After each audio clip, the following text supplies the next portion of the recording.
Muito boa noite, muito boa noite. Vamos chegando. Deixa eu ver se a Dai já tá entrando. Desista com Daiane França. Vamos conhecer a Daiane hoje, fundadora de Projetos Incríveis, uma grande pesquisadora, atuante pra caramba no terceiro setor, uma mulher com uma história incrível. Vou querer que ela se apresente para contar para vocês um pouco e, obviamente, a gente vai conversar sobre desistir nessa nossa série aí ao longo do ano. Tô querendo fazer isso aí até dezembro para falar sobre desistir a partir de diferentes perspectivas. Então, entendendo que as facetas de desistir, as facetas de fazer uma escolha, elas vão ter, em geral, muitas especificidades de acordo com o contexto onde você tá, com as pessoas que você convive, mas a gente consegue encontrar também algumas transversalidades que vão ajudar a gente a entender qual é o momento certo para mim de desistir, de fazer alguma outra escolha nesse sentido, quando é que é a hora de dar aquele passo, do que é que eu vou abrir mão ou de quem eu vou abrir mão, entendendo que na medida em que a gente vai avançando, estudando, se tornando uma pessoa um pouco mais madura, em geral as pessoas mais antigas não vão cabendo e aí muita dor começa a acontecer. Isso para dar só um exemplo do que costuma acontecer, do que eu vejo por aqui. A Dai já chegou. Oi, Luiz com S. Tudo bem, querido? Que alegria. Camila, Bia, eu vi que o Thiago entrou aí também, diretamente do aeroporto. O Massagarde. Oi, Anderson. E aí? E aí, tá me ouvindo? Tô super te ouvindo. Você me ouve bem? Te escuto bem. Tava aqui já tomando aulas contigo. Maravilhosa, Tô aqui, inclusive, querida. com o meu, viu? Olha aí! Muito bom, muito bom. Muito bem-vinda, obrigada por ter aceitado o nosso convite para ter essa conversa. A Daiane mandou pra gente, mandou pra mim assim: "Ah, você quer falar sobre a live, né? Essa coisa de vamos fazer uma reunião da reunião, aquela coisa". Eu falei: "Não, amada, aqui a gente vai abrir a câmera e vai falar assim: "Ah, do que a gente já desistiu na vida, né? O que a gente pensa sobre desistir?". Então, a ideia é essa para também trazer um pouco mais de perspectiva para o assunto e falar do assunto de um jeito um pouco mais corajoso. E aí, Dai, eu queria que você se apresentasse primeiro, antes de qualquer coisa. Por favor, o palco é seu. Obrigada, Ana. Boa noite, bom dia, boa tarde, né? Já que somos internacionais, né? Internacionais, intermunicipais e interestaduais, como diz a minha turma do MBA. Bom, gente, eu sou uma cearense, desbravando São Paulo, moro aqui há 5 anos e 7 meses. Eu sou curiosa, inquieta, gosto muito de aprender. E quando encontrei a Ana foi assim, fiquei muito feliz, né, que teve um match assim no que a gente, um pouco de atitude, comportamento do que a gente gosta na vida. E eu trabalho com o terceiro setor, com ONGs. Fui ongueira por muito tempo, por 9 anos. Eu fundei uma organização no Ceará, que presidi até o ano passado. E agora eu brinco que estou em carreira solo, sendo consultora, mentora para organizações de diferentes causas. Eu tenho uma causa do coração, é a causa do esporte, porque eu fui atleta escolar, fui atleta universitária, me formei em educação física. Então, o esporte foi muito importante, até para eu desenvolver habilidades socioemocionais, né? E é curioso essa coisa do desistir, né? No esporte, a gente sempre tem aquele ímpeto de não desistir, né? Tipo, por mais que a gente perca, por mais que tenhamos derrotas, a gente sempre vai ter um próximo jogo, sempre vai ter um próximo campeonato. Então, desistir não é uma opção. Então, é bacana também eu vir desse lugar, mas a vida também vai nos ensinando que às vezes a gente precisa desistir, né? Mas é isso. Eu não tenho medo de colocar minha cara no sol, não tenho medo de errar. Eu vi que estava aqui, Carol Zanotti, a gente fez uma live tempos atrás sobre o direito a errar e desistir é um tema também que me atrai. Então é isso, gente, são muitas coisas. E eu só acho que para me definir bem sou curiosa, assim, acho que estou sempre Muito bom, mudando, sempre inventando moda. muito bom. Beijo para dona Zanotti, dona Carol, que deve estar por aí também. E aí, a primeira coisa que me ocorre para puxar esse fio, quando você fala dessa coisa de não desistir do esporte, me vieram duas coisas na cabeça.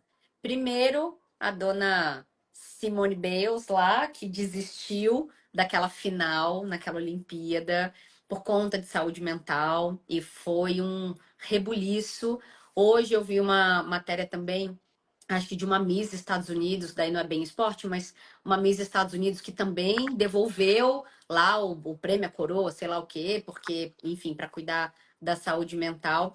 Mas quando eu pensei nessas coisas, logo me veio assim, puxa vida, mas quem abraça o esporte também desiste de tanta coisa, porque em geral leva uma vida tão regrada, dedicada, disciplinada. Eu vejo crianças e adolescentes que desistem de uma vida um pouco mais social, né? Desistem de, vou botar bem entre aspas, tá? Desistem de levar uma vida normal.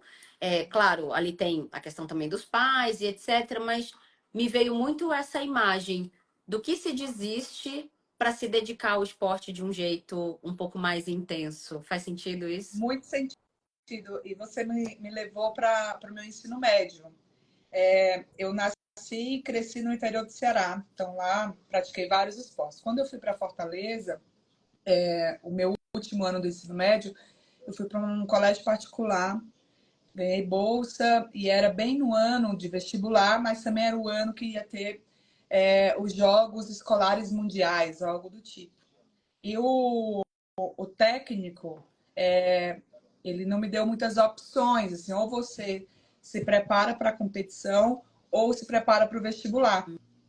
E aí eu lembro que eu desisti da competição, porque para mim, enfim, eu tinha toda a pressão da família, né? Jamais, talvez se eu fosse um menino, seria diferente, né? Mas eu, enquanto menina, minha opção era estudar. E eu acabei desistindo, inclusive o colégio foi campeão mundial de futsal, e eu acabei nem passando no vestibular de primeira. Então, lembrei disso, assim, que eu tive que desistir, né? Porque foi me colocada essa opção. Você trouxe uma outra realidade, né? E aí, se eu tivesse optado pelo esporte, eu teria desistido talvez de ter uma carreira que hoje eu tenho em projetos sociais, no terceiro setor. A vida talvez tivesse tomado outro rumo, né? Mas você falou da Simone, e eu fico também pensando que a Simone precisou se tornar a Simone para que ela pudesse desistir, Perfeito. né? Então, se ela tivesse desistido lá atrás, anos atrás, sem ganhar tantos títulos, sem ser a personalidade que ela é, talvez ela nem tivesse tido oportunidades ou patrocínios que ela teve porque ela aguentou firme. E aí desistiu da saúde mental, né, em alguma medida, né? E aí que bom que pessoas como ela e outros atletas que são fantásticos, né, que são multicampeões, medalhistas olímpicos e tudo mais, têm levantado essa bandeira. Mas para que eles consigam levantar essa bandeira, eles tiveram que aguentar muitas porradas antes, né? Sim, sem dúvida. E você sabe que também agora você me levou para minha transição de carreira lá em 2018. A gente está se levando para lugares, né? Eu tô gostando disso aqui. Você me levou para minha transição de carreira lá em 2018, quando eu desisto de ser diretora internacional de RH e decido então tentar trilhar algum outro caminho, não porque eu não gostasse de RH, muito pelo contrário, faço isso até hoje, mas porque o formato não era um formato que me fazia mais bem. Não era um formato que me nutria, era um formato que mais me drenava do que qualquer outra coisa. E aí foi muito interessante de observar. E, bom, primeiro que eu acho que as pessoas têm medo de dar pitaco na minha vida, porque, enfim, né? É um pouco. A galera tem um pouco de noção do perigo, talvez, em volta de mim. Eu acho ótimo. Mas, por outro lado, eu escutei muita coisa assim. Nossa, que corajosa! Nossa, que, né, puxa vida, que passo importante e tudo mais. É, e eu produzi uma reflexão na época, que eu lembro que eu levei para um grupo de mulheres que eu cuidava. Eu produzi uma reflexão que era, bom, depois que você alcança um determinado lugar, é bonito você escolher ter uma vida mais simples, uma vida, né, até financeiramente mais modesta, muito embora eu nunca tenha tido uma vida de esbanjar, a não ser a minha estante de livros, né, que eu, enfim, exponho com orgulho. Mas é muito interessante porque na época eu já produzia muitas reflexões sobre gerações e eu puxei essa conversa de por que que a gente olha para o jovem e esse jovem que não tem essa ambição corporativa, ele também não é visto como alguém corajoso, como alguém que puxa vida, tá maduro, né? Por que que eu, que tive 2 burnouts, precisei ter 2 burnouts e viver tudo que eu vivi, agora que eu desisto dessa vida, agora tenho um olhar um pouco mais nobre, um pouco mais respeitoso, digamos assim, sobre mim, e a gente não faz isso com o jovem que lá na entrada não está querendo reproduzir o nosso modelo de trabalho. Você veja que já lá em 2018 eu estava angariando desafetos, né? Eu já estava defendendo o jovem em alguma medida. Porque é isso, né? A gente acha que tem que seguir o nosso modelo e em que momento a gente vai valorizar o desistir? Foi para esse lugar que você me levou, assim. Eu Aham. não tinha produzido essa reflexão ainda, né? Em que momentos a gente valoriza o desistir? O que que você acha? Eu acho que esse tipo de reflexão, assim, a gente precisa fazer cada vez mais cedo, mas a gente entra naquele lugar. Só que a gente não tem, talvez, as vivências, a maturidade, o repertório para fazer essas reflexões. E aí, se a gente está numa família ou com um ciclo, né, próximo, que tem outras referências, outros valores, também vai ficar mais difícil, né? E eu é curioso quando eu escuto assim, histórias parecidas com a tua, porque eu nunca fui essa pessoa do corporativo. Eu nunca quis. Eu sou filha de. Meu pai diz que é comerciante, né? Então ele é um empresário, assim, ele se tornou. Meu pai é um cara que ele é de uma geração, ele não, acho que ele não terminou o ensino fundamental 2, mas ele vinha de uma família tradicional do interior, então ele foi criado, talvez não com posses, mas com nome, né? Que isso, para quem é do interior do Brasil, sabe o quanto faz a diferença.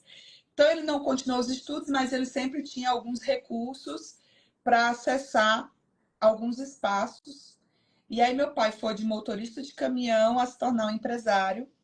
E, e eu acho que por ele ter tido essa referência da vida dele, né, ele nunca me cobrou. Ele sempre teve uma expectativa e me orientou para que eu fosse bem sucedida. Ah, Mas ele tipo, não me. Sabe, você tem que ser advogado. Minha irmã faz direito, está no último ano de direito. Você tem que ser advogado, você tem que ser médico. Não, isso nunca aconteceu. Minha irmã mesmo faz direito porque ela sempre quis. Ela é uma pessoa justiceira, ela curte. E quando eu fui para a educação física e tal, então é curioso para mim essa pressão que eu nunca tive. Então eu não sei, né? Mas eu sei que eu também já tive que desistir de estar em ambientes ou em organizações no meu setor. Eu trabalhei muito no setor público, cooperação internacional, e agora estou mais no terceiro setor, né? Que também lá eu tive que desistir de várias coisas. Inclusive desistir muitas vezes de ser eu mesma. Né? E para mim, Ana, eu estou emendando outra coisa que você estava vai. trazendo, né? Trazendo para o meu conforto, meu lugar de fala. Eu estava, sempre reflito, eu tive que desistir do meu local, de tudo que eu conhecia e sempre conheci, que é o meu estado, Ceará. A minha família está toda lá, todas as minhas memórias afetivas são de lá. Sendo que eu fui me desenvolvendo enquanto profissional, e eu estou falando de 5 anos atrás, pré-pandemia, e era bem diferente do que é hoje. Talvez se fosse hoje eu não precisava ter me mudado. Ah, Mas eu precisei me mudar, precisei desistir de todo o suporte que eu tinha, porque eu já não tinha mais como crescer sem entrar em alguns jogos, em algumas dinâmicas de poder que é do próprio território, eu não estava afim. tá. Né? Então, eu fugi. A Carol, minha companheira, ela fala que eu fugi, né? Fugi de várias situações.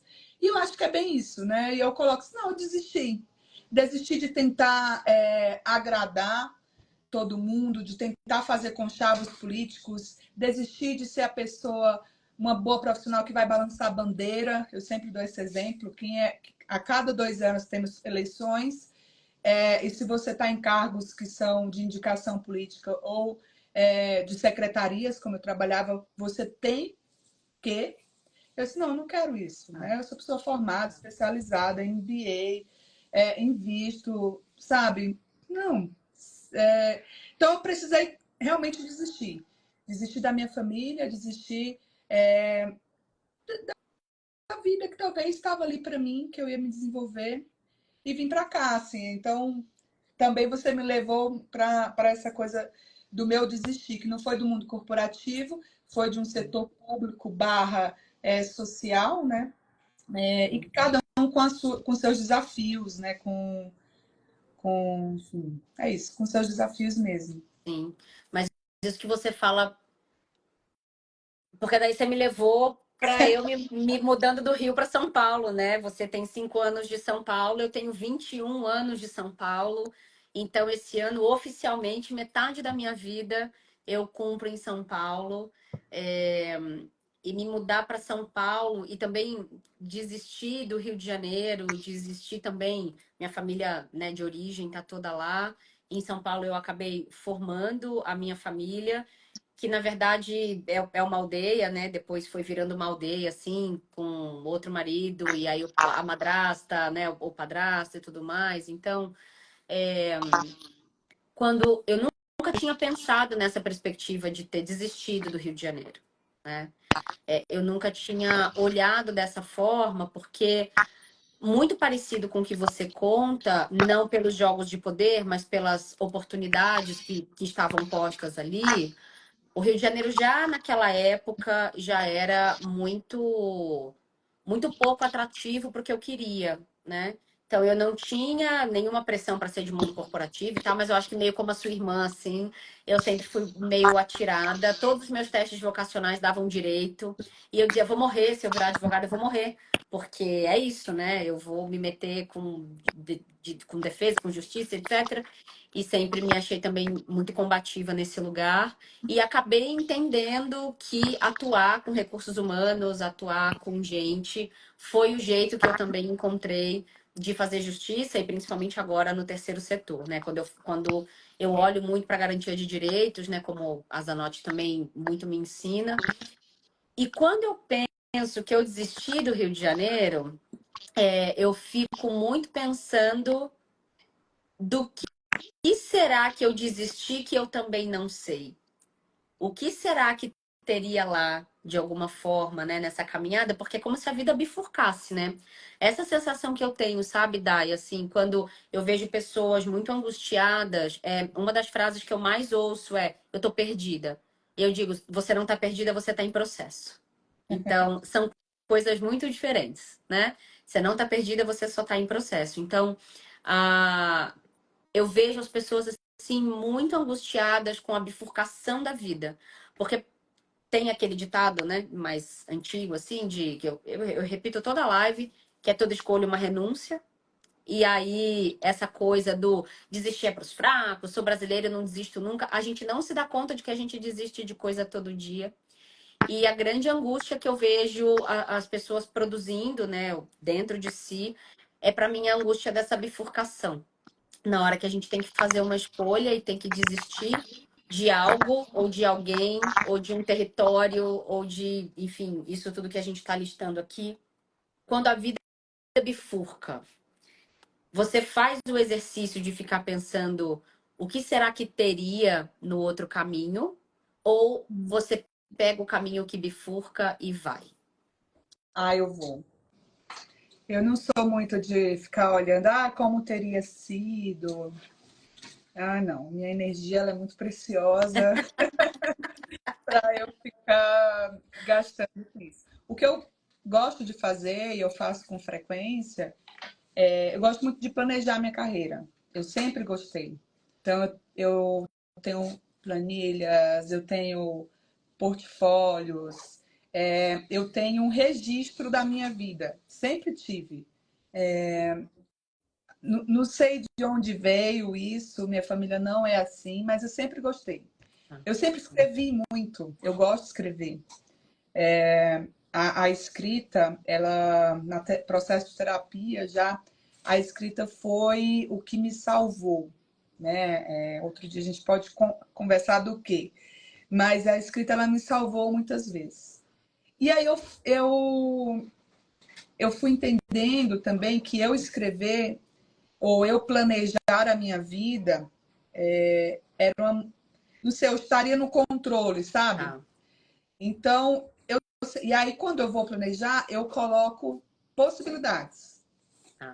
Então, eu tenho possibilidades A, B e C. Eu vou trabalhar pelo plano A. Se não der certo, o B também vai estar bom. Porque não é um B que, tipo, que merda, não. É um B que também vai estar bom. Tá. Porque os meus planos, tipo, são bons para mim. É isso Então, aí. eu não fico lamentando, assim. Nunca fui essa pessoa, né? Tá. Que eu É, converso, eu tive que vir embora, eu não fico pensando, como seria se eu estivesse lá? Não. Hoje, menina, inclusive, acordei com a notícia de que meu namorado da época da igreja faleceu, os meus sentimentos, a família do Ricardo. E aí vem, né?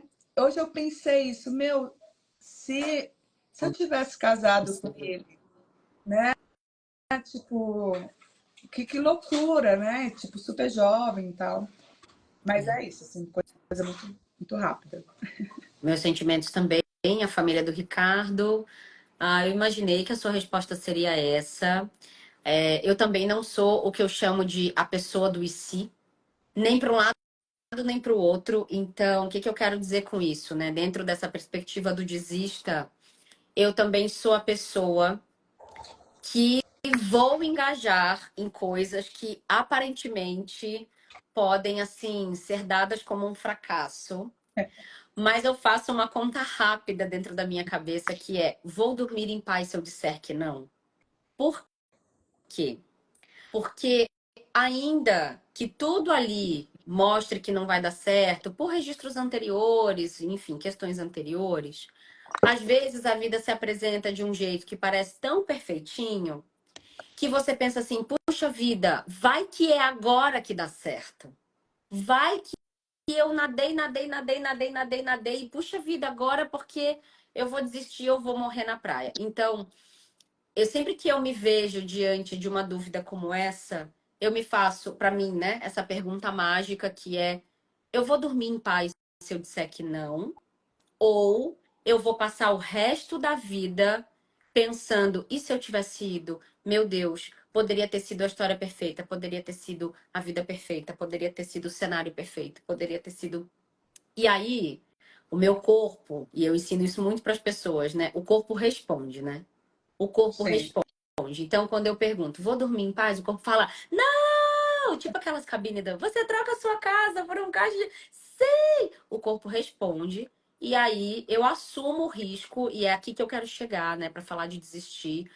Quando a gente desiste, a gente também assume muitos riscos. A gente assume o risco daquela escolha. Eu vou usar a expressão dar certo, que é a expressão que a maioria das pessoas usa. Mas eu vou compor um raciocínio de aquilo ali pode não sair do jeito que eu espero, que seria o dar certo, né? O grande conceito de dar certo. Porque eu sempre que as pessoas me falam isso, eu falo, mas o que que é dar certo? Porque eu tenho certeza que se você olhar para algumas coisas da sua vida, entre aspas, que deram errado, elas deram muito certo quando elas te trouxeram, te levaram a algum lugar. E você só teve a noção depois de uma distância um pouco mais temporal, né? Então, assumir o risco de não dar certo, para mim, é um grande componente que precisa estar contido no desistir. Então, eu vou assumir o risco de fazer uma escolha, de desistir de algo, de fazer uma escolha. E essa escolha pode não sair do jeito que eu espero. Mas pelo menos, aí eu contando a história para mim, né? Pelo menos eu vou dormir em paz pro resto da vida. Porque eu fui lá, eu vi que não dava certo, e assim a vida vai seguir. A isso dá-se o nome de vida, né? Nesse sentido. Então, para mim, 2023 foi esse grande ano, assim, de produzir esses movimentos e de realmente ter a certeza de que sustentar essa postura ética de mim para mim realmente me mantém de pé. Ainda que saia tudo errado, seja uma merda, criança chorando, né? Aquela coisa horrorosa, mas pelo menos eu fui lá e vi o que que tinha ali, sabe? Sim, sim. E acho que também a gente vai construindo isso, né, Ana? A gente sabe que há contextos e contextos, né? Não dá para a gente sair desistindo de tudo que a gente quer, né? E Perfeito, nem só que a gente quer, também do que a gente precisa, né? perfeito. Mas a gente pode ir construindo isso. Acho que ter a consciência, trazer para a consciência o que a gente precisa desistir, abrir mão mesmo, deixar os pratinhos cair, acho que esse é um primeiro movimento. E aí construir esse caminho. Você falou 2023, 2023 para mim também foi muito essa travessia, coloco assim. Eu já vinha de um tempo querendo ir para a minha carreira solo, muito insatisfeita da maneira que eu estava, mas eu sempre esbarrava na questão de pagar as contas, né? Os Claro, boletos sempre vencem, né? é isso. E então eu fiz um plano de saída, né? Um plano para mim mesma, sair daquela situação que para mim já não estava mais satisfatória. E aí eu atravessei todo o ano construindo esse lugar até que chegou, talvez não fosse nem o momento que eu tinha planejado, talvez ainda iria um pouco mais, mas chegou um momento de, o que você falou, o corpo fala, que ficou insustentável. E aí eu consegui tomar essa decisão sem olhar para trás, porque eu já tinha um pouco do terreno feito. E aí é que eu vou para um outro lugar. Às vezes também a gente precisa se jogar no que a gente não conhece, né? Então eu não estava com o terreno todo feito, a ponte toda feita, ainda faltava ali um pedacinho. Mas eu arrisquei, se eu vou aqui abrir os meus braços e voar um pouco, vai que dá certo chegar do outro lado, né? Então são vários movimentos e a gente precisa estar muito atenta a nós mesmas. A gente precisa silenciar um pouco os barulhos, né? Aquilo que nos desvia. E nós que somos mulheres somos a todo momento solicitadas a prestar atenção na vida do outro, né? E aí roubam o nosso tempo para prestar atenção na nossa própria vida, né? Sim. Então, No, nossa, essa travessia no livro, você passou. eu gostei muito dessa palavra que você usou, travessia, porque é exatamente a palavra que eu uso para dizer o que o IPFEM é para mim. Eu falo, o IPFEM é a minha grande travessia. É o meu grande lugar, assim, né? Nesse sentido. Mas eu lembrei, você me levou para um lugar aqui do livro, que eu acho que tá bem no começo. Se eu não achar, eu acho que eu lembro de cabeça. Mas foi aqui. É bem no começo, na página 33, uma pergunta antes de começar. Quem vale o preço de você se abandonar? Nossa, muito boa. É. Então eu lembro que quando eu comecei a escrever o livro, essa foi a primeira pergunta que me veio, sim. Porque o que eu vejo, isso que você traz é muito forte, né? E muito importante, assim. E que também é um dilema para gente eu vou usar a palavra comunidade no sentido de agrupamento, tá? Não no sentido de moradia, de território. Mas para gente que que abraça um conhecimento de África, para gente que olha para o agrupamento de um jeito diferente, para gente que vai olhar para o conceito de comunidade a partir de um outro contexto, também coloca a gente num dilema de qual é a hora de parar de ouvir essa pessoa, qual é a hora de me afastar dessa pessoa, qual é a hora de de seguir no adiante, ainda que o adiante me leve para longe desta ou destas pessoas, né? Sim, sim. E aí eu vejo também, e já passei por isso, e não estou livre de passar de novo, obviamente, mas eu vejo muita gente angustiada porque, por amor àquela pessoa ou aquelas pessoas, quer trazer junto, mas a jornada dela é outra. Eu acho que também tem uma coisa de ter medo de desagradar quem a gente quer bem, quem a gente ama, Total. né? Medo do julgamento. Nós, nós, em alguma medida, estamos sempre buscando a aprovação. E aí, ter uma desaprovação de quem a gente gosta vai doer muito mais, né? E Vai. a gente fica com essas mochilas, com essas bagagens que não são nossas, né? É. Eu vejo muito esse dilema, assim. Quer dizer, eu não vivo o dilema porque ele não é, ele assim, já não é mais uma bagagem minha, mas É. a minha mãe, ela sofre muito porque eu vim embora. Então, ela trata como se eu fosse voltar. Então, o quarto, sempre que ela fala. Então, assim, é como se eu nunca tivesse, como se eu tivesse feito uma viagem e vou voltar em algum momento. E eu nem morava mais na casa dela quando eu me mudei. Mas tem aquela, sabe? E eu tinha medo de dizer se eu não vou voltar, sabe? Assim, eu ficava naquele lugar assim, tô lá, tô estudando, né? Tipo, não dizia. E agora eu consigo dizer, tipo, eu não vou voltar. Pelo menos eu não tenho previsão de voltar, tudo pode acontecer, né? Mas eu abandonei esse medo de desaprovar, desagradar, né? Você vai ficar triste, você não vai gostar, então você lide com isso, né? Porque, enfim, a minha vida, eu tenho um CPF, você tem outro, e aqui a gente vai viver as nossas vidas, né? Eu sou uma mulher de 35 anos, então não dá, né, para eu deixar a minha vida amarrada no pé da mesa da minha mãe para sempre, assim. Sim. E quando a gente faz isso, bom, eu fiz isso também. A minha mãe, por um tempo, na verdade, fez algumas chantagens. Quando teve aquele racionamento de água em São Paulo, acho que uns 10 anos atrás, a minha mãe falava: Viu, aqui tem água potável, tá? Falava que tem água potável, tem feijão preto, coisa que eu sei que aí só tem de quarta e sábado, né? Então ela fazia umas. Pegava bem nos meus pontos fracos, assim, mas também muito numa pegada mais de brincadeira, porque minha mãe sofreu também no começo, mas durou ali, enfim, alguns meses, porque a gente também teve essa conversa e para ela estava muito claro, assim, que eu não voltaria. Mas tem uma coisa interessante também nessa sua fala, que é quando a gente consegue, quando a gente se coloca dessa forma, também tem um lugar em nós que diz para o outro: eu confio na sua capacidade de lidar com isso.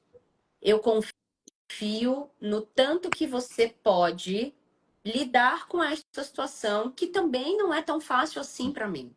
Porque foi o que você falou, quer dizer, levantar e ir embora, e aí você indo para muito mais longe do que eu fui, né? Então eu entro no carro e em 4 horas e meia, 5, eu chego lá para beber água potável e comer feijão preto, né? Então é um custo muito menor, um tempo muito menor. Então tem uma possibilidade de acesso que também torna tudo menos pesado ou menos difícil, né? E ainda assim é muito desafiador, mas é essa coisa também de que, assim, todo mundo vai precisar lidar. É óbvio que muitas vezes eu penso, puxa vida, manda foto no grupo, né? Todo mundo se reúne, a casa da minha mãe sempre foi muito cheia, então todo mundo se reúne, faz o churrasco, faz a comida e tal. Às vezes dá vontade de estar lá. É sempre, não é sempre. Às vezes dá vontade de estar lá. Mas eu penso, puxa vida, também é a minha escolha, também eu escolhi estar aqui. Quer dizer, eu não vou sofrer com isso. Porque se eu for sofrer com isso, eu volto pra lá. Pra mim é uma matemática também meio. E sentir saudades é normal, natural, né? É humano. É, Também é isso. se privar de sentir, É isso. isso vai demonstrar, sei lá, fraqueza. Não, de jeito nenhum. Mas essa. Eu lembro que quando eu escrevi essa pergunta, no dia que eu estava no avião digitando, o que me veio assim foi um monte de resposta bagunçada das mulheres que já passaram por mim, né, e que ainda passam. E a primeira grande resposta que eu enxerguei foi os filhos. Os filhos valem o preço de se abandonar. E aí, não é hoje, né? Mas a gente entraria numa conversa de maternidade aí muito longa. E, obviamente, do ponto de vista de estrutura, sim, eu entendo que a gente tem um problema em como a maternidade também nos foi imposta de muitas formas. Mas eu também sou muito crítica, principalmente em relação às mulheres em maior condição de privilégio, o quanto a gente também comprou essa história. O quanto a gente ainda compra essa história de que eu sou mais importante como mãe, de que só eu sei fazer, de que é comigo que a criança fica melhor e etc, né? Então eu também provoco muito essas discussões de também de desistir desses lugares onde colocaram a gente com esse discurso bonito de que a gente está ali porque a gente é melhor. Porque isso é muito sedutor, né? Mas é muito perverso também. Eu não tenho nenhuma habilidade, não sou capaz de opinar sobre esse assunto, não sou mãe, não pretendo ser. Eu só sou capaz de opinar enquanto filha, né? Mas assim, eu nunca quis ser mãe e eu acho que vem muito desse lugar de ver o quanto que as mães abandonam a si mesmas em prol das crias, sabe? E eu sempre fui uma pessoa que sonhei muito, eu sempre quis muito. E eu também gosto muito de dormir, então Sabe, não. sabe a decisão. Sabe a decisão. Muito bom. Tá bom. Gostei dos lugares para onde a gente foi. Acho que além dos filhos, quando a gente pensa em todos os recortes de gênero, mas olhando para esse eixo binário de opressão original, como eu chamo, né? Então, esse eixo binário de pessoas cisgênero, que é muito o fundamento bíblico, enfim, é muito religioso, esse lugar original de opressão. Também me vem muitas respostas de o meu companheiro, vale a pena eu me abandonar, minha mãe e o meu pai, agora que a gente está lidando com esse fenômeno, né, dos pais e das mães idosas, assim, dos tios, das tias, enfim, de familiares, e na economia do cuidado vai sobrando para a mulher abraçar isso, né, olhar para isso. Então, mas o que eu vejo é um monte de gente se abandonando por pessoas a partir de quem não necessariamente se refletiu sobre isso, entende? Sim. Então, vejo pessoas que atravessam a vida se abandonando em função de um servir um outro que também não se emenda porque tem ali aquela pessoa à disposição. Então, numa dinâmica também muito nefasta, né? É a palavra que me vem assim. Eu tô adorando que com você meu vocabulário tá muito melhor assim. Eu acho que você fala tão bonito e eu acho que está levantando alguma coisa em mim, porque meu vocabulário hoje tá super bonito. Deixe de modéstia. Então, muito esse olhar para essas dinâmicas, quanto mais em camadas de privilégio a gente estiver. Sim. Porque também é muito injusto pedir esse tipo de abstração ou esse tipo. Não vou chamar. Vou chamar de coragem para ficar didático, mas assim, é muito. Muitas vezes é muito injusto a gente querer que as posturas individuais sejam as mesmas do ponto de vista de tomada de risco, quando não se tem os lastros de segurança sociais que a gente precisa ter. Então, quando eu falo de dinheiro, de casa, de comida, né, e de tudo que envolve uma rede de apoio, uma escola, uma segurança para os filhos, para mim é muito injusto e eu compro algumas brigas em relação a isso. Ah, exigir de pessoas menos privilegiadas que elas tomem os riscos que pessoas privilegiadas podem tomar com tranquilidade, sabe? Não sei se eu me faço Com toda, entender assim. com toda certeza. Eu acho que trazendo isso para o mundo do trabalho, é muito isso, né? Tipo, hoje a gente lançou, vou fazer o jabá, a gente lançou o coletivo Pretas do Poder. Eu e Celinha Moraes, que é ongueira também. A gente esteve no evento, você também estava, e a gente ficou inconformadíssima com a paisagem do evento. E a gente, lá no Happy Hour, que aí eu fui cooptada, fui sequestrada Me pelas ideias. abandonou, não vem não. Me abandonou, me largou sozinha chorando na guia, no meio fio, entendeu? Aí eu saí a francesa, depois, ai, nem te vi. Falei, lógico, você me abandonou, eu ia ficar lá sem você, você tá doida? Eu não. Então, já dando aí essa minha desculpa. Não, aí quando a gente estava lá conversando, eu disse, Estelinha, a gente precisa fazer alguma coisa, né? Porque a gente estava numa pira, não tem palestrantes negras, então culpa a responsabilidade da organização do evento. Mas aí a gente foi para outro lugar. Disse, mas as organizações que mandam, enviam as suas pessoas, sempre elas estão enviando sempre as mesmas pessoas, e elas são brancas, né? São homens, né? Ou são mulheres brancas, enfim. Então elas também são responsáveis. E uma Claro. mulher preta, negra, enfim, mesmo de pele clara que seja, ela, para vir para um evento desse por conta própria, ela tem que abrir mão de tantas outras coisas que não é parte da vida dela, né? Então, isso que você está falando me leva para esse lugar. Quero dialogar com esse campo das ONGs, porque assim, você ganha pouco, então sai dessa organização. Não, eu ganho pouco, eu sei. É um lugar de dor para mim, mas eu não posso largar, não posso desistir. Né? Então, é aquela coisa de fazer a sua travessia, né? E aí, para isso, essas mulheres precisam, talvez, de mentoria, de orientação, se preparar, né? Ter a rede de apoio que a gente tanto fala, né? Então, a gente se moveu para criar o coletivo também, para que a gente possa ter condição de desistir de patrões, patroas, assediadores, pessoas que não valorizam essas mulheres, né?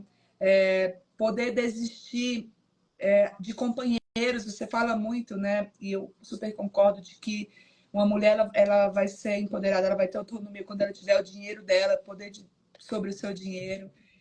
Então, eu conecto muito nesse lugar, Tá. porque todo dia tem alguém que fala comigo que quer desistir, quer fazer transição de carreira, mas elas não podem simplesmente fazer, largar tudo, É né? isso. Então, como que a gente se organiza, né? Você olha, eu tenho pessoas que eu conheço que choram porque, eu queria não ter filho, eu queria fazer outra coisa, eu queria largar tudo, né? E não dá, tem momentos que não dá. E você falou, só para encerrar, que você falou de idosos, para mim, idoso, assim, depois do esporte, talvez seja a minha causa do coração. É mesmo. Eu tenho uma coisa, assim, eu não gosto, eu sofro muito com idosos, assim, quando Tá. eles estão em condição de maus tratos. E eu acho que eu desistiria, acho que essa pessoa que me faria eu me abandonar, talvez se fosse minha avó. Acho que. Porque acho que minha avó ela dedicou tanto da vida dela que eu poderia dedicar um pouquinho da minha para, Hum, sabe, nesses últimos anos que ela tem, né? Ainda não foi interessante. preciso, mas acho que ela seria essa pessoa. Interessante. Interessante produzir essa reflexão, porque eu tenho visto muita gente no lugar da obrigatoriedade, né? Claro, porque também não vai largar a pessoa para trás, então isso é uma conversa boa da gente produzir também. É, sobre o evento, eu fiquei muito surpresa de você não ser palestrante, tanto que eu achei que você era. Até porque eu falei, não, vamos entrar. E você falou, não, mas aí só pode quem palestra. Eu falei, ué, entra. Você não tá palestrando? Como assim você não tá palestrando, né? Pra mim era tão óbvio que você tinha que estar lá. Ah, e aí me ocorreu só de dividir, acho que pra gente começar a encerrar, me ocorreu de dividir uma coisa que aconteceu ontem. Depois que a minha carinha viralizou na internet, falando. Não tô defendendo o jovem, né, gente? Eu só tô chamando a nossa geração para, né? Vamos produzir aqui uma reflexão. Depois que esse fenômeno aconteceu aí na minha vida, os convites para palestrar e tal aumentaram muito, né? E tem os convites de palestra remunerada, de treinamentos, etc. E sempre tem os lugares que pedem as coisas sem pagar, né? Uhum. E eu, assim, não tenho problema com isso de largada. Mas eu precisei ir criando alguns critérios ao longo da minha vida para também não pegar uma empresa, tipo, com dinheiro e ir lá falar de graça, né? Principalmente no mês de março, enfim, a gente já teve aqui essa conversa. Mas ontem aconteceu um negócio muito interessante, porque eu tenho sido procurada por grandes instituições filantrópicas, é, que têm dinheiro, né? Sim. E aí, não só instituições filantrópicas, mas associações também, associações de classe e tudo mais, que, enfim, não tem fim lucrativo, mas tem ali alguma fonte de receita para eventos pagos, inclusive, com taxas de stand, uma loucura. Eventão, tá? E aí, ontem eu fui procurada por uma grande associação de um tema no Brasil, um tema que vai discutir sustentabilidade, governança, né, e etc. E aí, um big evento, mas sabe o que é, né? Nós somos uma associação, então você vai ter visibilidade, sempre a coisa da visibilidade e tudo mais. E aí você pensa tal. Eu falei, olha, eu não preciso pensar, eu vou aceitar de fato, pela visibilidade, por dividir o palco com essas pessoas que você já me mostrou e etc. Então, vale muito estar no mesmo ambiente que essas pessoas, de certa forma, né? Mas eu não seria eu se eu não fizesse o meu ponto. Eu falei, eu vou aceitar, desde que você assuma o compromisso comigo de levar o que eu vou te dizer para as instâncias decisórias ou de abrir a porta para que eu diga isso para elas.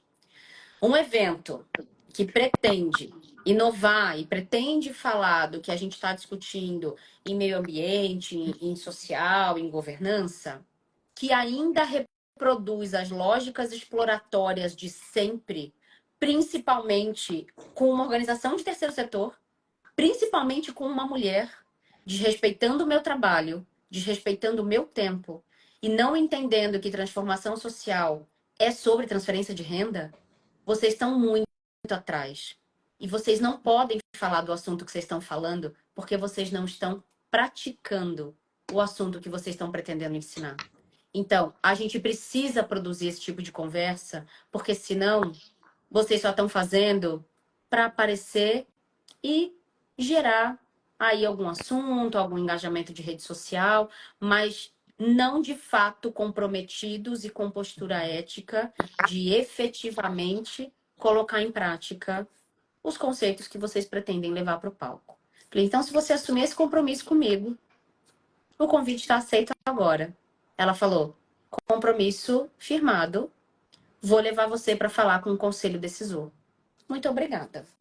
É isso. Então, no segundo semestre, estarei num dos maiores eventos do assunto do mundo, de graça, exposta, sim, a muitas pessoas que podem me levar para outros lugares, mas essa precisa parar de ser a moeda. Sim. Porque pode também não acontecer nada. E eu vou me transportar, eu vou colocar o meu tempo, a minha energia. Eu estudei muito para estar aqui, para falar do que eu falo e para levar aquela transformação.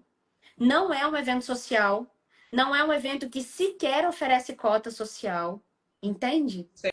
E aí Sim.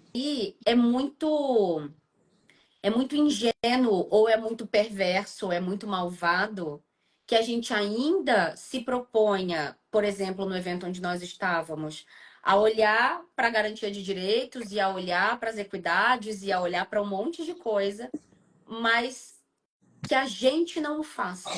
Porque é óbvio, dá trabalho. A gente tem que abrir mão de um monte de coisa, vai custar mais dinheiro, vai ter que compensar ali, vai ter que compensar. É claro.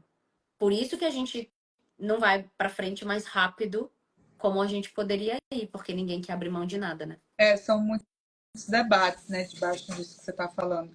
Só para deixar dito, né, a Estelinha ela falou, né, nas redes sociais sobre, e inclusive super indico um papo com a Estelinha. É uma mulher que tem 5 filhos. É mesmo. Eu conhecia a Estelinha lá, eu não tô juntando o nome com o Depois rostinho eu dela. te mando. Tem Depois você 5 me manda. filhos pequenos, diretora de ONG, consultora, enfim. Mulher é um trator. E ela colocou nas redes sociais dela, depois eu fui, a gente fez um planozinho de ação, fui lá também. e a gente foi procurada pela organização, pela a organização executiva do evento, e a gente já tem um papo agendado, porque eles querem corrigir para o próximo ano, não só para o evento, mas para todos os eventos que eles fazem antes, né? É isso. Então, assim, eu parabenizei e falei assim, olha, nós falamos sobre o evento, mas o evento sabe que o evento não é o vilão, né? O evento está reproduzindo Claro. um comportamento, né? Então, acho que é importante dizer isso também, que erraram, né? Em alguma medida erraram, mas perceberam os erros, né? Perfeito. E você sabe, eu relutei muito para ir para esse lugar de ser porta-voz dessa luta, né? Você já me falou sobre isso, mas eu tô achando ótimo. Eu tô aqui, ó, tipo aquele sticker do Michael Jackson com a pipoca, sabe? Comendo, olhando. Eu lutei muito porque eu não quero ser, eu não quero primeiro ser mal interpretada pelo que eu vou dizer, mas eu não quero ser diminuída a uma pessoa que fala sobre mulheres pretas. Só isso, né? É nesse Porque nem sentido que você é o tá meu falando? melhor, nem é a minha melhor habilidade falar Tá. sobre isso. Tem outras pessoas que são muito mais habilidosas, capacitadas do que eu. Mas eu sou uma mulher negra, né? Uhum. Mas eu também não sou uma pessoa cínica ao ponto de só reclamar, tirar pedras, falar, falar. Eu vou lá e faço. Por mais que, não deu certo, o grupo desengajou, não tem problema. Mas eu preciso fazer, porque essa história já havia um tempo. Eu falava com uma amiga que gosta, que é mais assim, enfática. Vamos fazer, vou te conectar com fulano, com ciclano, e nada. E a Estelinha veio e disse, vamos fazer. Eu disse, ok, vamos fazer. Né? Então é isso, só para dizer que a Ótimo. gente procurou. E agora é assim, né? A Estelinha, ela tá. Okay, vou mandar e-mail para todos os eventos e dizer assim: tem que ter É cota, tem que isso. convidar. Então, vamos, né? Se o setor que se propõe a uma equidade, a uma justiça social, É isso. ele perpetua as injustiças É isso. e está todo mundo assistindo isso e, em alguma medida, aplaudindo porque está recebendo algum financiamento, alguma coisa, então, não, agora a gente tem que pensar Exatamente. sério. Né? E aí eu quero falar com pessoas de passabilidade branca, porque eu passei por duas situações no segundo semestre do ano passado em que eu me vi disputando lugar com uma mulher negra sem estar disputando, né? Só chegou assim dizendo, porque a gente questionou de ter só pessoas brancas, e aí o que voltou foi, mas aí talvez a gente não tenha verba para todo mundo, e aí eu fui a primeira a levantar a mão e falar, então eu tô fora, põe a mulher negra no meu lugar. Sim. Não tem discussão. Não tem dinheiro para todo mundo? O dinheiro é dela. O lugar é dela, a voz é dela, acabou, né? Não tem essa discussão. Então, passei por isso duas vezes no segundo semestre do ano passado, provoquei outras três pessoas a fazerem, porque é isso, né? Então, o que eu escuto é: não, mas aí eu vou primeiro e depois eu puxo os outros. Mentira. Não. Tipo, pô, tira ela e depois a gente tira ele. Sabe assim, uma coisa meio nesse lugar? Você fala, não, não, não. Isso não acontece, né? Então, para mim, esse lugar também da garantia do lugar, da garantia dos espaços, não é só vocês indo adiante e batendo na porta e fazendo isso. Tem também um lugar de compromisso de quem tem a passabilidade branca de dizer, então, eu não vou participar disso porque não está com a composição que deveria, ou porque não tem dinheiro, então o meu lugar é o lugar da pessoa, né, da outra pessoa que tem que estar aqui e tal. E eu tenho um amigo que ele produz muitos eventos. E um dia ele falou assim para mim, a gente estava falando sobre libras, né, colocar libras no evento e tudo mais, né? E aí ele falou assim para mim, mas não tem público e tal. E eu digo, não, não tem público porque não tem libras. É isso que você precisa entender. E aí ele vira para mim e fala, mas você não acha que vai ficar forçado? Deixa ficar forçado. Deixa. Porque no começo vai parecer forçado. Sim. E dane-se, dane-se. Coloca. Porque todo movimento começa assim, meio torto, meio esquisito, parecendo forçado. Ah, mas ninguém vai ver e tal. Não interessa. Toda Sim. criação de uma nova cultura, um novo comportamento, um novo normal, né, para pegar um termo bem ruim da pandemia, toda a criação de um novo normal vai precisar passar, talvez por algum desconforto, talvez por você fazer sozinho ou ser o primeiro, porque é evento de tecnologia, né? E aí ele Aham. olhou pra mim, a gente tava no táxi indo pro aeroporto, né? Ele olhou pra mim e falou: Nossa, eu nunca tinha pensado desse jeito. Eu falei: De nada, R$ 100. A consultoria, né? Porque essas provocações, assim, as pessoas vão se prendendo muito nesses lugares, sabe? De falar assim: Ah, mas aí eu vou botar Libras pra quê? Ninguém vai ver. Não! É porque as pessoas que não ouvem, elas já sabem que não vai ter, então elas nem engajam nessas coisas.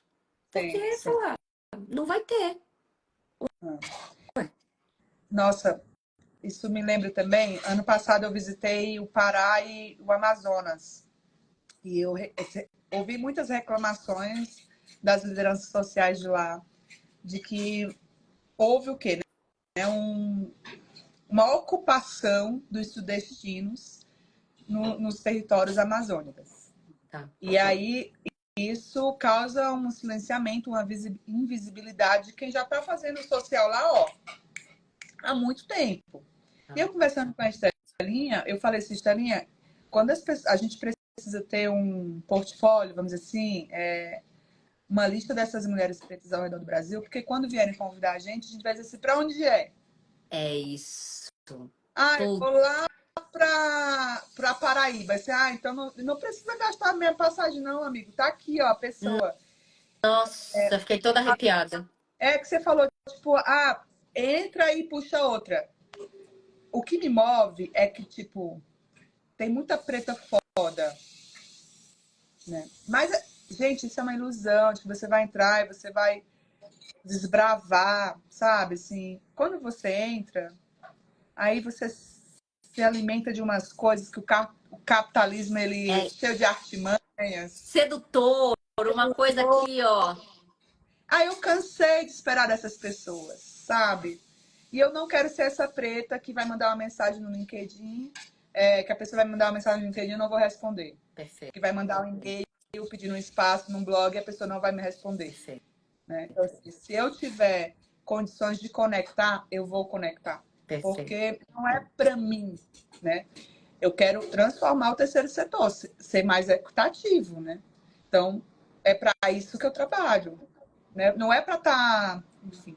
Aí já estou falando várias coisas que depois vão recortar, que tirar de contexto. Gente, De volta. jeito nenhum, de jeito nenhum. Só que a gente adora essa padaria aqui para garantir que não vai sair do contexto.